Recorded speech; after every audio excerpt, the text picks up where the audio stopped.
Anong mensahe ang kailangang marinig ng mga Sagittarius sa period na to? Pwedeng nangyayari na itong magiging reading natin or mangyayari pa lang. Kung hindi man para sa inyo itong magiging reading natin, di baka para sa someone na malapit sa inyo o sa someone na kakilala nyo mismo. Baka may lumabas na gender mamaya. Gawin nyo na lang energy, masculine at feminine energy. Pwede rin naman na wag nyo nang pansinin ang gender. Hindi ko masasabi kung anong magiging reading, kung positive ba o negative. Depende. So, kung anong mapipick up kong energy, walang masama kung papanoorin ang sun, moon at rising sign kasi baka alin man sa mga yan ay mag-resonate na sa sitwasyon nyo. So, may 3 of cups tayo, queen of cups at ace of wands. So, ang bida natin ay babae. Pwede rin namang lalaki. Kung introvert. Okay. Ngayon, ibang description tungkol sa bida natin ay may jowa siya o karelasyon, pero hindi siya kasal. Wala ring anak. Ano yung 3 of cups?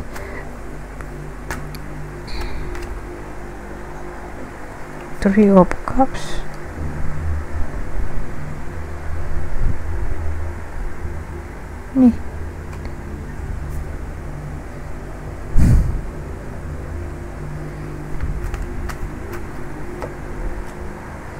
Ay, priestess, oh. Tingnan nyo, nagbabasa sila pareho. Ayan.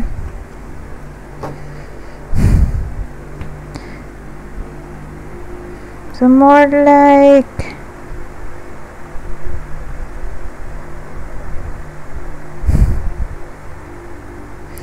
may enlightenment na maaaring nangyari dito.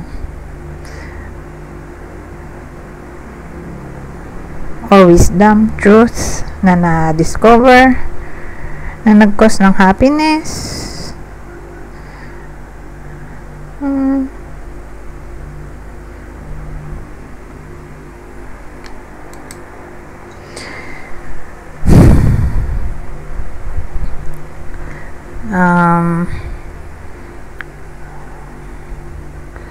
Ano kaya yun? Umulit kasi wisdom.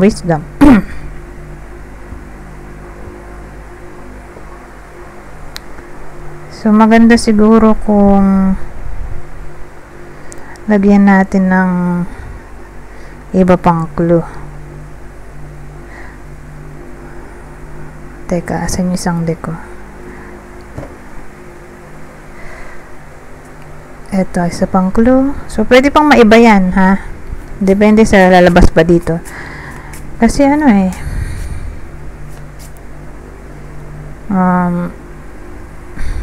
nakukulangan ako sa detalye. 3 lily. Ito, ano to? Coffee.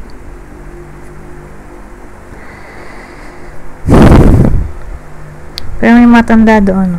Matanda din to. Okay, ito.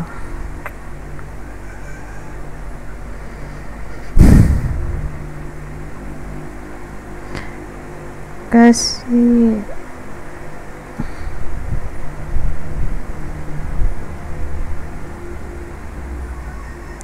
awareness to.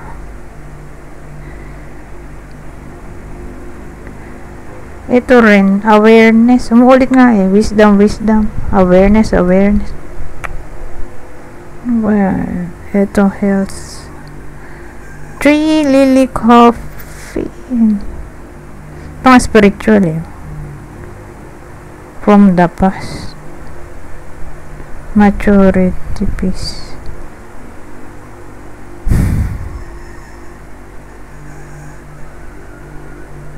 Coffee.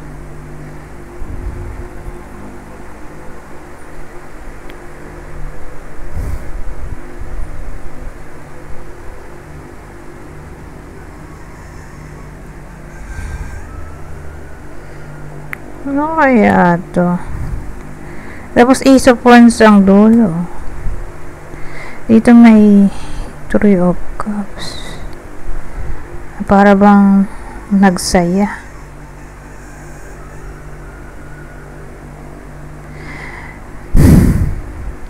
Well, ang dating sa akin overall, tungkol to sa relationship nila kasi magjowa. May jowa siya, di ba? Yung bida natin, di nga lang kasal, walang anak. So, ano yung celebration?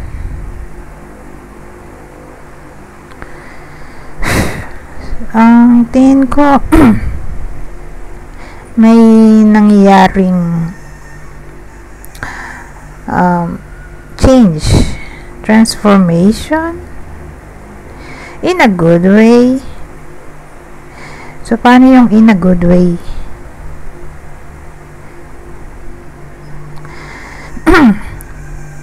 Ang dating sa akin, mukhang nagkaayos na sila dito. Sa Lily, may peace eh. Yung enlightenment dito,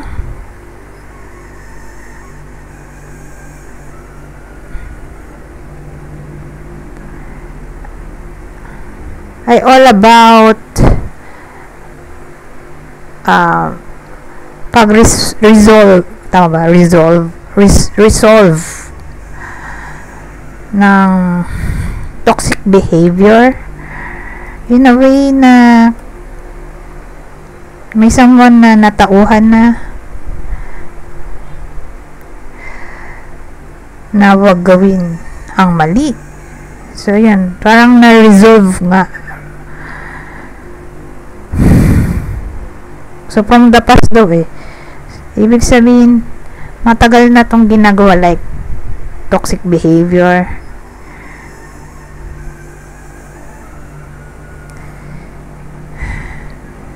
So again, in short, nagmukha siyang pagbabago ng ugali. May someone, probably yung partner nitong Queen of Cups, yung partner ng bida natin ay na-enlighten na baguhin ng sarili at wag nang gawin yung mga ginagawa niya in the past na toxic. Okay? So, enlightenment, wisdom, ayun na nga, natutunan ang lesson na wag na ulitin yung nangyari sa past. Okay? Na mali. At yun na nga yung transformation. At ito na. Karoon na ng peace.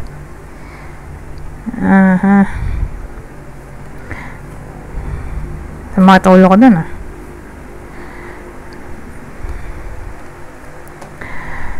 Anyways. Ano tong Ace of Wands?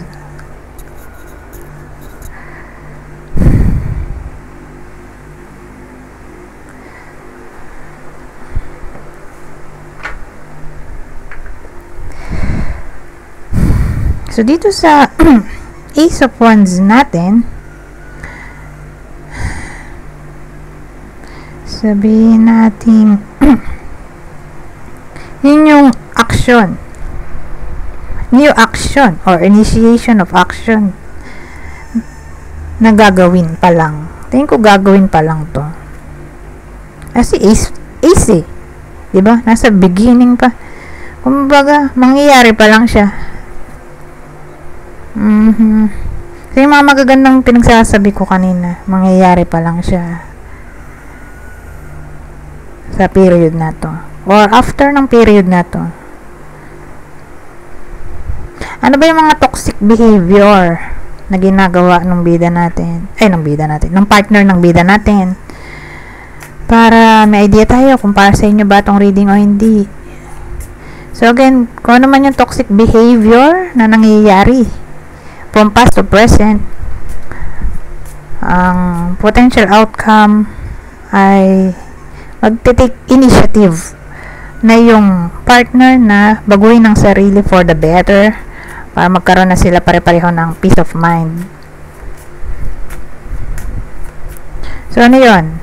Ano yung toxic behavior or mga toxic behavior kung di isa. So kung ano man yun, ito dito natin malalaman para malaman nyo kung para sa inyo ba itong reading o hindi. Okay, ano, child.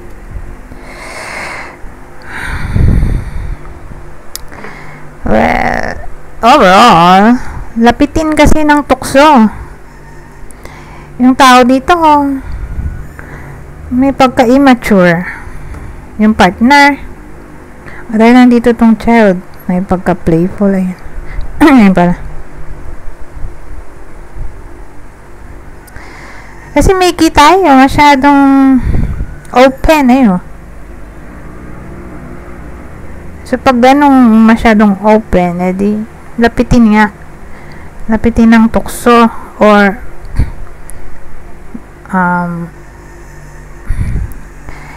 tawag dito, mahina yung boundary niya sa tukso. Kumbaga, akitin lang bibigay agad. Kasi may nga, parang madaling mabuksan yung boundary ng partner. So again, more like may cheating na nangyari dito. Seduction, ayun deception. Ganda naman itong card na to.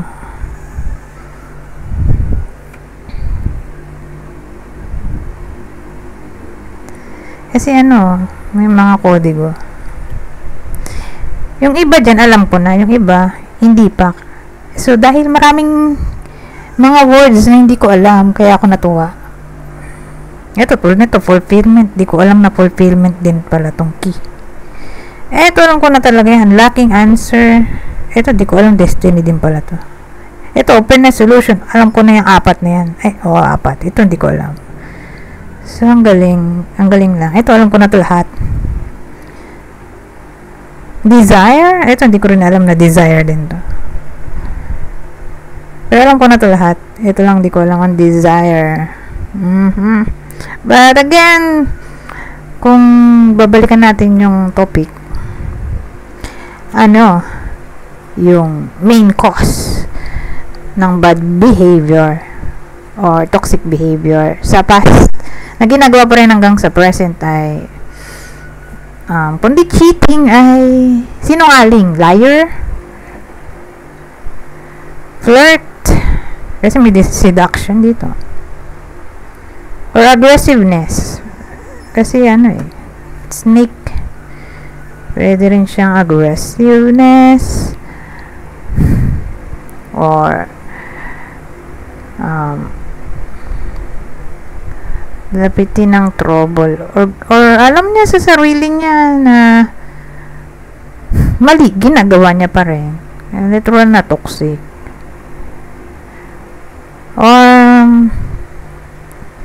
mahilig siyang magpaselos, nag-invento ng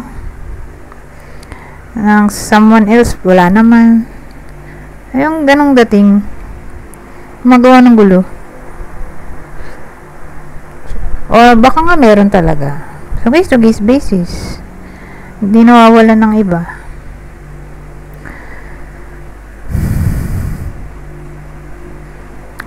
Or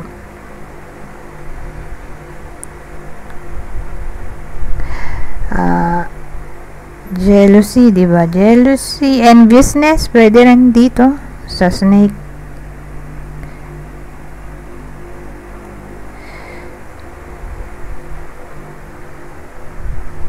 So, ganyan yung mga pinagsasabi kong yun yung pwedeng naging problema. Open siya sa ganoon na katoksikan. Kung baga, may awareness siya na mali, pero ginagawa niya pa rin.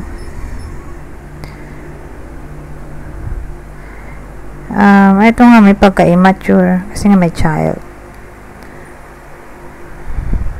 Immature mag-isip or pagka-selfish, really lang iniisip, sariling happiness. So, yan yung pinaka-topic dito. But again, maganda naman yung naging potential outcome kasi magsisimula pa lang kasi nga, sabi ko nga kanina, ace pa lang kasi yun eh. Ace of wands. So, wands ay action. Ace ay beginning of action, ay the initiation of action.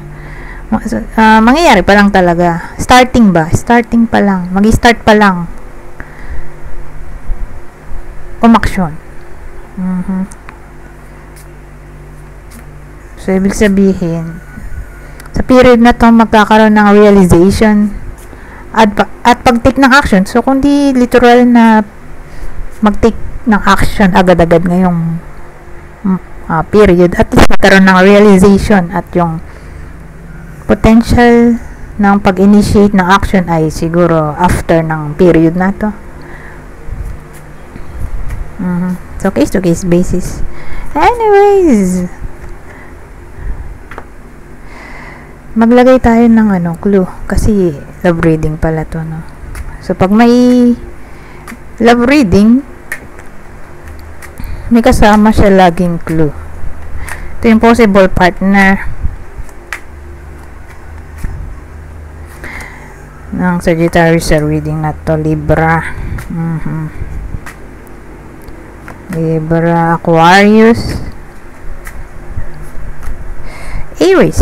So, ulitin ko whether nangyayari na tong reading natin or mangyayari pa lang. Isa lang yung direction, ha? Saka yung potential outcome.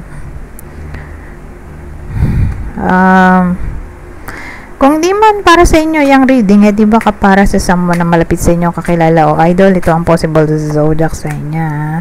Cancer, Gemini, Libra ulit.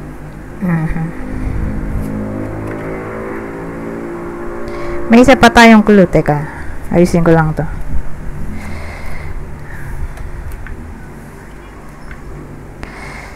May isa pa tayong clue. Same instruction. Kung hindi man para sa inyo itong lalabas na clue, di baka para sa person nyo, kakilala o idol, kunin nyo lang yung clue na sa tingin nyo ay fit sa sitwasyon nyo.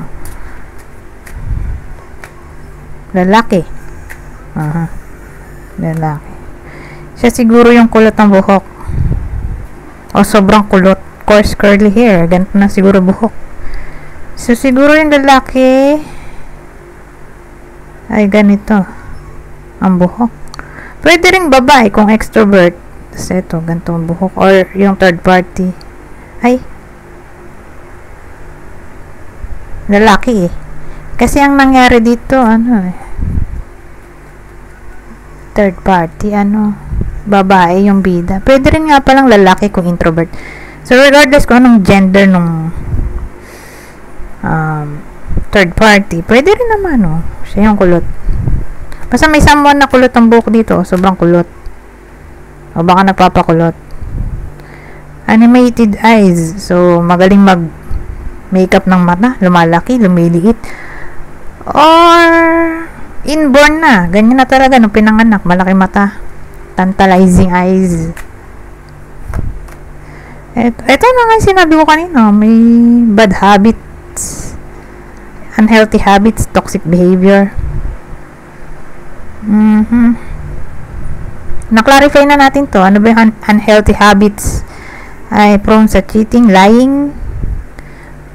Ano ba yung mga pinagsasabi ko kanina? Aggressiveness. Balikan nyo na lang yung snake na pinagsasabi ko. Kalimutan ko na. So, na-clear na natin kung ano yung unhealthy habits, diba?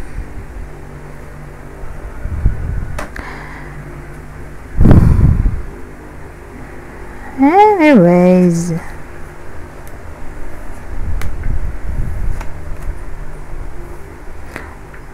Teka. Baka siya rin. Pwede rin naman siya lahat to. Diba? Siya yung kulot ang buhok. Itong lalaki. Or babae kung extrovert. Malaki mata. at may unhealthy habits like bisyo, addiction, or mahilig kumain ng matatamis, hindi natutulog sa tamang oras. Maraming pwedeng cause ng unhealthy habits, di ba?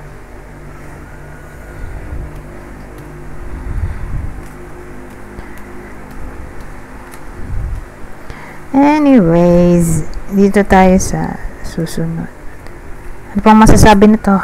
Ibang direction or scenario. Ibang scenario. Cross.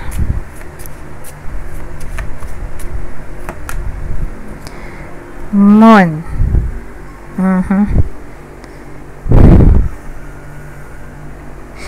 Pero at least nasa una yung cross, buti na lang. Kaya lang, paano ko ito gagawa ng scenario?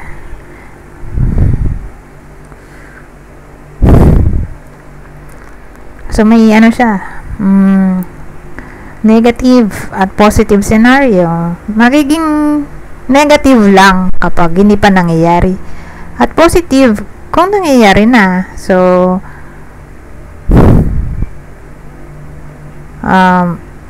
nagiging problem lang to kung di pa nga nangyayari. Let's say problema sa love life, career, kasama na dito. So kung di pa nangyayari, edi may experience pa lang. Siyempre kung may experience pa lang, edi problema talaga.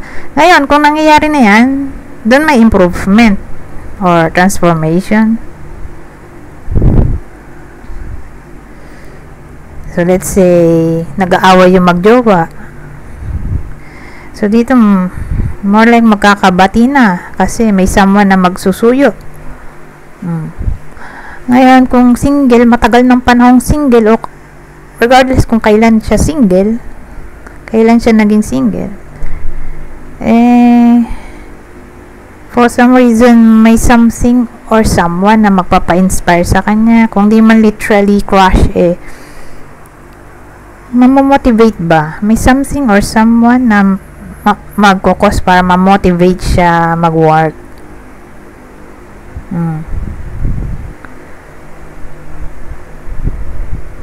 Pero kung di pa nga nangyayari, di doon papalo to sa hardship regarding career nga or relationship.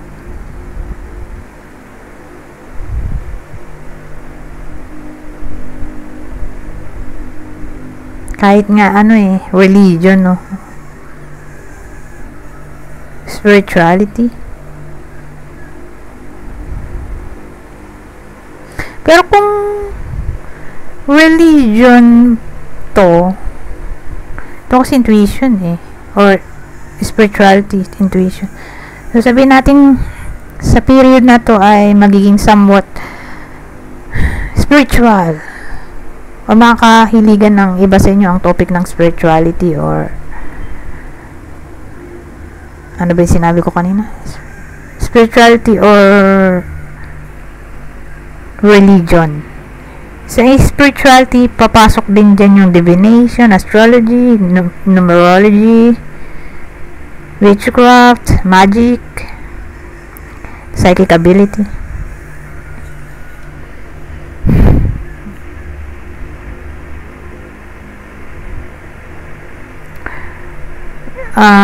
Yung iba, mukhang nightmare to. Para sa iba sa inyo, baka maka-experience sila ng nightmare sa period na to. Pero kung nangyayari na yan, na nagkakaroon ng nightmare or nakakakita sila ng mga multo, hindi sila makatulog, or lagi silang nababagabag, kung ganun yung case at nangyayari na nga, edi doon may improvement in a way na makakatulog na sila, or di na sila masyadong gagambalain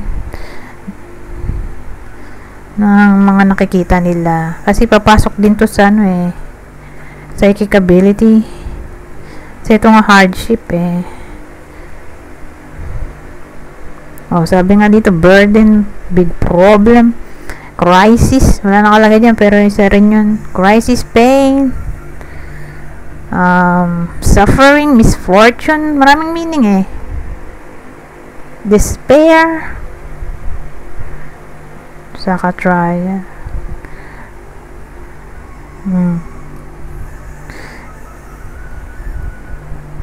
Bullying, oh, pwede rin dito, nako. Sabi kung di pa nangyayari, baka ma-experience. Kung nangyayari na, dun may improvement, mag-end. Okay?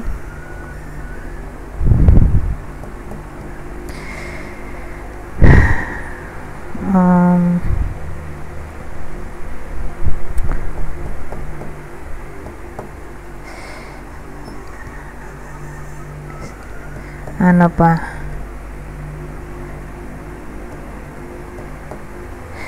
Ayun na lang. Dito na tayo sa pinakahuling deck. So, dito sa pinakahuling deck, ito na yung general advice sa period na to. Kukuha lang ako ng 3 card. Babasahin ko na lang para mabilis. Madali lang namang intindihin to dahil basic English lang. Kunin nyo lang yung message na sa tingin nyo ay fit sa sitwasyon nyo. Hindi ko na to i-zoom in kasi malaki naman yung letters. Oh. Dali lang intindihin or mabasa. Sabi dito, relaxation promotes healing. Eto, express your creativity in a way that is fun. Eto, celebrate the little things in everyday life. Anyways, hanggang dito na lang. Goodbye for now.